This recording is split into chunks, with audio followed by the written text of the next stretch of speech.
కేసీఆర్ కుటుంబం మొత్తం కూడా పోటీ చేయాలి సార్. చేయాలి, నలుగురు చేయాలి. ఓకే, నలుగురు చేయాలి, 5 సంతోష్ రావు కలిసి 5 పోటీ చేయాలి. ఎందుకంటే ఇప్పుడు తెలంగాణలో మేము ఉరికి చాడతాం, తెలంగాణ కోసం మేము తాపత్రయపడతాం, తెలంగాణ లేకపోతే బతకలేము అంటాడు కదా అన్నప్పుడు మరి 5 పోటీ చేయండి, ఎంపీగా చేసి గెలవండి. 5 గెలిస్తే మామూలు విషయం సార్, అది మంచి గొప్ప విషయం. తెలంగాణలో ఇంకా మమ్మల్ని మర్చిపోలేదు ప్రజలు అని నిరూపించాల్సిన అవసరం కూడా కేసీఆర్ మీద ఎంతో కొంత ఉంది కదా. 100%. ఇది ప్రజా సర్కార్, ప్రజా సేవకుడిగా సీఎం రేవంత్ పాలన సాగిస్తున్నారు. 2 లక్షల ఉద్యోగాల హామీ నెరవేరుస్తాం, ధరణి కమిటీ ద్వారా భూ సమస్యలు పరిష్కరిస్తామని అన్ని ఇప్పటిదాకా చెప్పిన హామీలన్నీ మన గవర్నర్ గారు స్టేట్మెంట్ ఇచ్చారు. అదే విషయం ఇక్కడ మెయిన్ పేజ్ లో ఈ న్యూస్ లో ఇచ్చారు. ఈ న్యూస్ బహుశా ఆ పేపర్ లో రాకపోవచ్చు, కల్వకుంట్ల ఫ్యామిలీ కరపత్రంలో. కసబ్ ఉరి కూడా రూల్ ప్రకారమే జరిగింది. ఎస్, ఆయనకు కూడా రూల్ ప్రకారమే ఉరేసిరు. కాళేశ్వరంపై విశ్రాంత జడ్జితో విచారణ జరిపిస్తాం, ఇది మంచి మాట. మిషన్ భగీరథ పైన విచారణకు ఆదేశించాం. విధానపరమైన లోపాలు లేకుండా పాలన కూడా సాగిస్తున్నాం. కేసీఆర్ ఎక్స్పైరీ అయిన మెడిసిన్స్ ఆయన శాసనసభకు రావాలని కోరుకుంటున్నాం. సీఎం రేవంత్ రెడ్డి. కసబ్ ఉరి కూడా రూల్ ప్రకారం జరిగింది అంటే రూల్ ప్రకారం సంఘజుద్ధం బిడ్డ అని చెప్తాడు. చట్టం తన పని తను చేసుకుంటూ పోతుంది అంతే. ఇంతకుముందు మన వైఎస్ యొక్క మాట. అవును. కేసీఆర్ డుమా ఫస్ట్ డే అసెంబ్లీకి రాని గులాబాస్, అమావాస్య ముందు కేసీఆర్ బయటకు రారా. చెప్పాను కదా, గవర్నర్ వెల్కమ్ చెప్పడం ఇష్టం లేక రాలేదా. పొలిటికల్ సర్కిల్స్ జోరుగా అమావాస్య మీకు ఫోన్ చేసి చెప్పిన ఏమన్నా ఫోన్ చేసి అమావాస్య సార్ అమావాస్యలు ఉన్నా లేకపోతే డేట్లు ఆయనకు సెంటిమెంట్ ఒక నెంబర్ ఉంటది, ఆ నెంబర్ కాకుండా ఇక బయటకు వెళ్ళాడు. అదే నెంబర్ కారు కావాలి, అదే నెంబర్ లో అంటే ఆపరేషన్ చేసుకున్నాడు.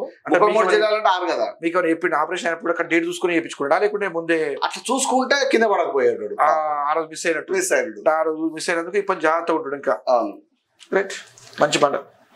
బిఎస్సీలో హరీష్ రావు మంత్రి శ్రీధర్బాబు హరీష్ రావు గారి మధ్యలో వాగ్వాదం జరిగింది. ఎందుకు పిలువని పేరంటానికి పోవడం సామెత ఉన్నది కదా, నువ్వు ఎందుకు పోవాలి, ఎందుకు పరువు తీసుకోవాలి, నేను ఎవరు ఇవ్వమన్నారు, మరి పేరు ఎందుకు, నువ్వే నీ పేరు రాసుకోవచ్చు, రాసుకుంటే అయిపో కదా. మా పేరు రాసి నువ్వు పోతే ఎట్లుంటది మరి, ఏం లొల్లిదంతా.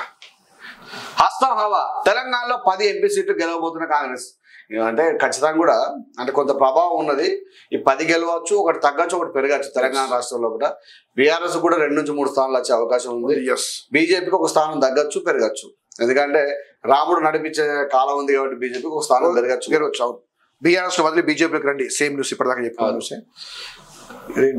7వ వసంతంలోకి Q News. Anyway Q News మనం అప్రిషియేట్ చేయవచ్చు ఉద్యమం చేసినందుకు. డెఫినెట్ గా all the best and congratulations. Bathukamma frustration, Andhra Telangana sentiment కోసం ప్రయత్నాలు, ఆంధ్ర వాళ్ళకు ఉద్యోగాలు ఇస్తున్నారు. టీఎస్పీఎస్సీ చైర్మన్ మహేందర్ రెడ్డి తొలగించారు. ఎమ్మెల్సీ కవితకు దిమ్మతిరిగే కౌంటర్ ఇచ్చిన మంత్రి కొండాసరి. ఇప్పుడు బుద్ధి జ్ఞానం ఉంది అసలు, ఏం మాట్లాడుతుంది అక్క, చదువుకున్నదా ఏమన్నా? ఆయన వచ్చి 1 మంత్ కాక పైన తీసేయమంటున్నావు. రాష్ట్రం మొత్తం కోడే కూర్చుంది ఇప్పటిదాకా. టీఎస్పీఎస్సీ రాజీనామా చేయాలి చైర్మన్ అని, టీఎస్ఎల్పీ అని జరిగింది. ఎప్పుడైనా వచ్చి ప్రెస్ మీట్ పెట్టినావా? ఇప్పుడు గుర్తొచ్చింది ఆయన అవినీతిమయమో లేకపోతే దొంగలు కదా. మరి ఇంతకుముందు డీజీపీ ఇచ్చినవారు కదా, మీ అయ్యాక సిగ్గులేదా? పరుగు తీసుకుంటున్నావు అనవసరంగా, నువ్వు అన్ని బయటకి తీసి నువ్వే తీస్తున్నావు. అదే కదా, మొత్తం మీ నాన్న పరుగు మొత్తం మీరే తీస్తున్నారు. అదే కదా సార్, నాకు అర్థం కాదు ఒక విషయం. ఇప్పుడు వీళ్ళు ఎట్లు మర్చిపోతున్నారా లేకపోతే చేస్తున్నారా? 2 months లో కాకనే పాయే రామన్న వల్లనే సగం వరకు ఆ టీం మొత్తం ఓడిపోయింది. రామన్న వల్ల ఈమె సగం ఖరాబ్ చేసి ఢిల్లీలో. అది మర్చిపోవడానికి ఈ మాట మాట్లాడుతూ నాకు అనిపిస్తుంది. ఇప్పుడు ఢిల్లీలో నీకు దుకాణం పెట్టుకోకుండా అయిపో, అదే దుకాణం ఇడ పెట్టుకుని అయిపోయో మీ డాడీ. ఈ లిక్కర్ మొత్తం నీకు ఇస్తే ఏమైతే సగం ఉన్నాయంటే, ఇప్పుడు ఎక్సైజ్ శాఖ మంత్రి లిక్కర్ మినిస్టర్ నీకు ఇస్తే అయిపోయి అప్పుడు తప్పేముంది? మహిళలు కూడా సమానమే, వాళ్ళకు కూడా లిక్కర్ శాఖ ఇవ్వాల్సిందని నేను కోరుకుంటున్నా. కవితకి ఇస్తే మంచిగా ఉంది. వద్దన్న మరి ఢిల్లీ ఎందుకు పెట్టుకున్నావు? మరి ఆ పర్వాలేదు ఇక్కడే తీసుకుంటే అయిపోవు కదా. ఇప్పుడు ఆడ దొరుకుతుంది, అది స్కామ్ అయ్యే, స్కామ్ కాస్త బయటపడే పరిశాన పడే.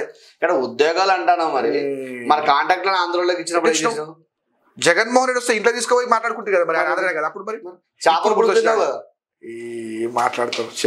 ఆర్టీసీ ఉచిత జర్నీకి భారీ స్పందన. ఆర్టీసీ కూడా లాభాలలో పోతుంది. ఇంతకుముందు ఏంటంటే ఈ మహిళలకు 535 కోట్ల రవాణా ఛార్జీలు ఆదాయట. నైస్ సజ్జన చెప్తున్నాడు. కాకపోతే ఏంటంటే ఉప్పుకు పప్పుకు బస్సులు ఎక్కకండి దయచేసి, కష్టమైంది. కాళేశ్వరం డొల్లతనం, మేడిగడ్డలో ఒప్పందానికి విరుద్ధంగా పనులు, విజిలెన్స్ దర్యాప్తులో బయటపడ్డ సంచలన విషయాలు, ఆనకట్టకు కనీసం మెయింటెనెన్స్ చేయలేదు, మరమ్మతుల కోసం 4 సార్లు నోటీసులు ఇచ్చాం, నివేదికలు వెల్లడించారు. 4 సార్లు నోటీస్ ఇచ్చినా కూడా వీళ్ళు రెస్పాండ్ కాలే. ఇక పర్యలు పట్టినాయి మొత్తం, ఇవి ఉంటాయి. కానీ పుష్కర్ అది ఉంటుందని కూడా పోతే కొన్ని 100,000 గ్రామాలు రోడ్డు పాలవుతాయి. మునిగిపోతాయి. ఆ నష్టాన్ని మనం తట్టుకోలేము. ఒకసారి రిపేర్ స్టార్ట్ అయిందంటే దాన్ని మనం పూర్తి, ఇప్పుడు మనం బండి కూడా కొత్తగా కొంటాం, స్టార్టింగ్ ఒక 10 సంవత్సరాలు మంచిగా పనిచేస్తుంది. రిపేర్ స్టార్ట్ అయిందంటే ఎప్పటికి షెడ్ పోతూనే ఉండాలి. స్టార్టింగే మంచి పెట్టుకోవాలి. ఒక్కసారి డ్యామేజ్ స్టార్ట్ అయిందంటే కథమిగా ఉండదు కూడా, అంతే కదా. ఇదే పరిస్థితి, మనం తట్టుకోలేము కూడా. అంత ఖర్చు. రెపో రేటు 6.5% కొనసాగింపు నిర్ణయించిన RBI MPP కమిటీ. ఆర్థిక వృద్ధికి ఊతం, ద్రవ్యోల్బణం కట్టడి లక్ష్యమని వెల్లడి. సర్దుబాటు వైఖరిని కొనసాగిస్తామని RBI గవర్నర్ శక్తికాంత్ దాస్. ఇది ఒప్పుకోవచ్చు. 6.5 అంతే.